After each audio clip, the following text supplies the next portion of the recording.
For over 2,000 years, a secret society has silently influenced the course of humanity. An order shrouded in secrecy, mysteries and symbols that have endured through the centuries without ever fading away. It became the refuge of great thinkers, scientists, and leaders who shaped the world as we know it. Its members carry ancient secrets that unite all religions and philosophies under a single ideal: the pursuit of truth. But throughout history, mysteries, distortions, and conspiracies have emerged around it. Surviving relentless persecution, it withstood attempts at eradication by empires and religious institutions, yet it continued to grow. To some, it is a secret society filled with dark and hidden rituals. To others, it is a club of powerful individuals who pull the strings of the world from behind the scenes. What few people realize is that this story is far older, deeper, and more astonishing than any theory ever conceived. Today, we will step through the gates of history and uncover the mysteries of what this order truly is. Its origins, its hidden truths, and how, despite being persecuted and misrepresented, it still keeps the flame of knowledge alive. This is the legacy of Freemasonry, the secret society that connects all religions. If it's not secret, why have they always tried to hide it? This is one of the greatest questions surrounding Freemasonry. But to answer it, we must travel back more than 2,000 years in time. The history of Freemasonry does not begin with medieval knights, nor with the noblemen of the 18th century. Its true origins trace back to an era when writing was a privilege and knowledge was passed down through symbols. It was born with the ancient builders, men who mastered the art of geometry and construction. But for them, building was not just about stone and mortar. It was a metaphor for life itself. In the 3rd century BCE, Euclid, the father of geometry, did more than teach the science of construction. He used this art as a path to philosophical wisdom. His students did not merely erect temples and monuments, they learned to shape themselves. But how could philosophical and esoteric concepts be taught to a population that, for the most part, could not read? The answer lay in symbols. Just as the ancient Egyptian priests concealed their knowledge within the pyramids, the earliest Masons used the tools of construction to encode universal truths. The square came to symbolize moral righteousness, the compass, the ability to measure and balance one's actions, the plumb, the necessity of remaining upright and true, even in the face of adversity. These simple yet powerful metaphors were passed down through the centuries within guilds, associations of craftsmen that not only taught a trade, but also preserved knowledge that extended beyond physical construction. As the Roman Empire expanded, these builders were sought after across different parts of the world. They possessed something almost no one else had: the freedom to cross borders without restrictions. While most people needed a king's permission to travel, Masons had free passage. And in this way, without anyone realizing it, Freemasonry began to evolve into something far greater than a mere profession. Masters of stone and wisdom, they traveled from city to city, carrying their skills and their secrets. Over time, these builders began forming their own guilds, closed groups that safeguarded their teachings and met in private locations away from the public eye. These guilds were not merely labor unions. They became living schools, where learning transcended physical construction and reached into the building of one's own self. And this knowledge, once restricted to a small group, soon came to be seen as dangerous by the powers of the time. Because knowledge is power, and those who hold power do not always want knowledge to be shared. And this is where the history of Freemasonry takes an unexpected turn. The stonemasons of the Middle Ages did more than build structures. They built something even more valuable: a system for transmitting secret knowledge.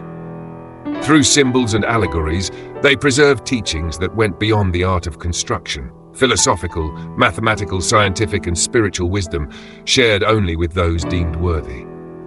But there was a problem. In a world ruled by the church and the nobility, revolutionary ideas were not welcome. The dominance of faith and the state depended on absolute control over people's thoughts. Any philosophy that encouraged questioning, self-discovery, and individual development was seen as a direct threat to the system. And that's how Freemasonry began to unsettle the powers of the time. As its guilds spread across Europe, its members became the target of suspicion. Who were these men who refused to submit to the common rules of society? Why did they have the right to travel freely? What were they teaching behind the closed doors of their meetings? And more importantly, were they conspiring against the established order? The Church, ever vigilant against any movement that could challenge its authority, decided to act. And the first target was not the Masons themselves, but a group with whom they would later develop deep ties, the Knights Templar. The Templars, a military order originally created to protect pilgrims in the Holy Land, had amassed great wealth and influence over the centuries. But what few realize is that many of their members were initiated into the same mysteries that the Masons preserved. They learned the secrets of the East, acquired hidden knowledge, and began to uncover something they were never supposed to know, the truth behind the Church's authority. And that made them a threat. Thus, on Friday, October 13, 1307, as the sun barely began to rise, King Philip IV of France sent his soldiers to raid homes, fortresses, and churches across the kingdom. The order was clear: capture and eradicate the Knights Templar. Hundreds were arrested. Many were tortured until they confessed to crimes they had never committed. And after years of persecution, in 1314, the Grand Master of the Templars, Jacques de Molay, was burned alive in Paris. Those who managed to escape fled to Scotland, where they found refuge among the operative Masons of the time. And it was from this encounter that Freemasonry began to take on a new form, not just as a guild of builders, but as an order that carried forward the teachings and mysteries that had been targeted by those in power. This moment marked a crucial transformation. With the absorption of Templar knowledge, Freemasonry ceased to be merely an organization of builders and began incorporating an even deeper level of esotericism and philosophy. From then on, the refinement of the individual and the journey toward enlightenment took on even greater significance. But this also made Freemasonry a larger target. If it had once been met with suspicion, it was now openly persecuted. The same fate that had befallen the Templars was beginning to cast its shadow over Masonic guilds. And how did the Church move to destroy the order? By using its greatest weapon: propaganda, false accusations, and mass manipulation. Masons were painted as heretics, conspirators, and worshippers of dark forces. This maneuver was so powerful that even today, such beliefs still linger in the minds of the masses. Faced with this growing threat, Freemasonry realized the need for something that would define it for centuries to come: absolute secrecy. From this moment on, meetings became even more discreet. Secret codes, handshakes, and passwords were created to ensure that only true initiates could recognize one another. Initiation rituals were developed, not just to test a new member's knowledge, but also their loyalty to the order. And so, within the quiet halls of Masonic lodges and the hidden chambers of taverns, a new chapter in history began to unfold. Strengthened by Templar teachings, Freemasonry had transformed from a guild of craftsmen into something far greater, a mystical society that preserved ancient wisdom and paved the way for the future. But that did not stop the persecution. However, the Church now faced a far greater challenge. The decentralized structure of Masonic guilds made it impossible to eradicate the order completely. No matter how hard kings and popes tried, there was no single leader to capture, no headquarters to destroy. Freemasonry was like a living organism, constantly adapting, always finding new ways to survive. Faced with this failure, those in power realized they needed a new strategy. If they couldn't destroy Freemasonry from the outside, they would corrupt it from the inside.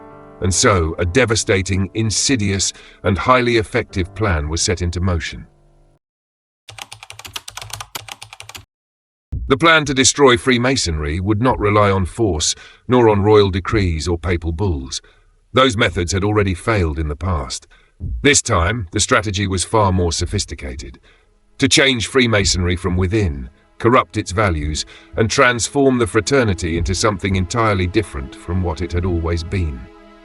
And so, in the 18th century, the European elite, composed of nobles, intellectuals tied to the monarchy, and even members of the clergy, began infiltrating the order. Unlike previous persecutions, which sought to eradicate the Masons, the goal now was far more subtle: to take control of Freemasonry reshape its foundations, and in doing so, neutralize its influence on the world. This movement was led primarily by the English nobility, which began structuring a new model of Freemasonry, one that was elitist, bureaucratic, and aligned with the interests of those who had long viewed the fraternity as a threat. This new structure was officially established with the formation of the United Grand Lodge of England in 1717. But contrary to what many believe, this was not the foundation of Freemasonry. It was its reformation. The Freemasonry that had existed before was decentralized, independent, and based on merit and knowledge. Now it was becoming an organization with strict rules, aristocratic titles, and a hierarchical system that favored the upper class. The objective was clear: to strip Freemasonry of its revolutionary nature and transform it into a social club controlled by the very elite it once defied. To accomplish this, drastic changes were imposed. First, women were banned from joining, something that had never been an issue in the original Masonic guilds, which had included female participation from the beginning. Next, the nobility imposed Masons introduced a strict invitation system, meaning that only those already within privileged circles could enter. Finally, they established a recognition system between lodges, where only those that followed the elite's new directives were deemed legitimate. The intent was clear: to ensure that only those aligned with the monarchy and aristocracy had access to Freemasonry and its secrets. The knowledge that had once been available to any man who demonstrated dedication and worth was now restricted to a select group, and those who refused to comply with this new structure were deemed irregular. This led to a fracture within Freemasonry. On one side were the lodges that conformed to this new model, controlled by the nobility and political power.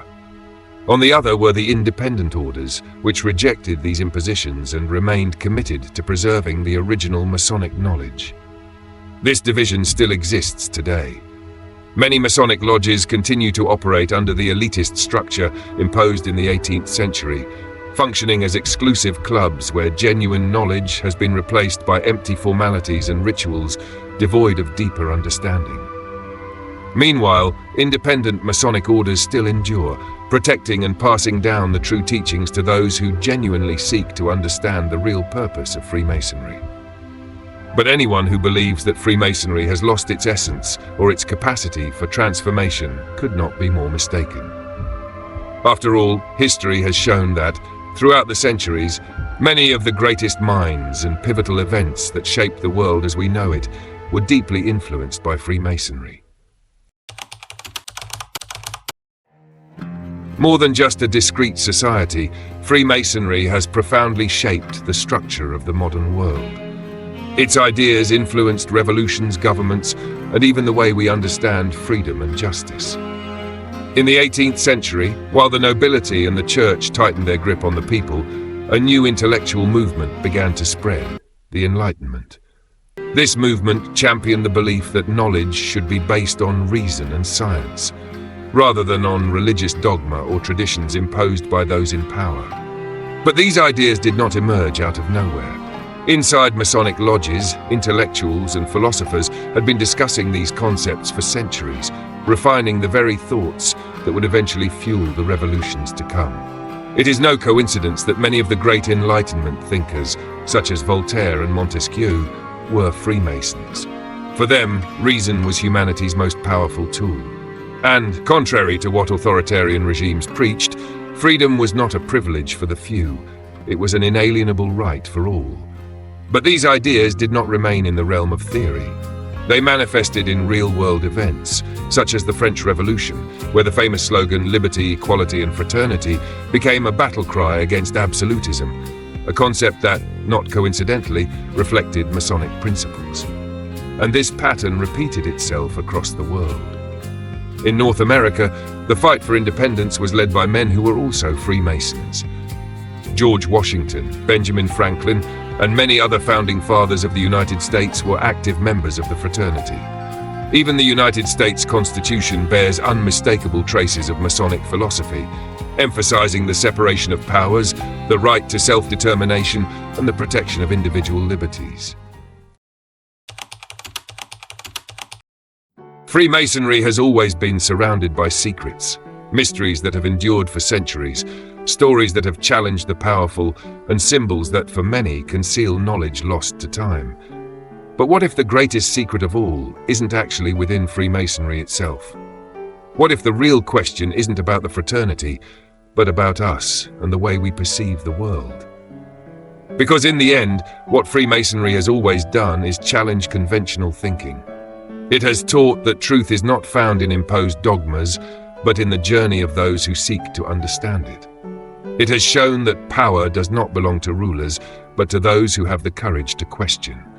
And perhaps that is exactly why, throughout history, so many forces have tried to erase control or distort it.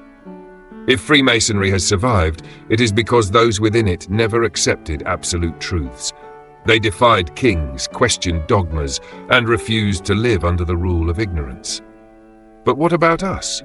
Do we still carry this inquisitive spirit, this thirst for real knowledge? Do we still have room for independent thought in a world increasingly dominated by misinformation and fear? The true Freemasonry may or may not exist within modern lodges, but one thing is certain: its deepest teaching was never about rituals, temples, or hidden secrets. It has always been about humanity's ability to think for itself.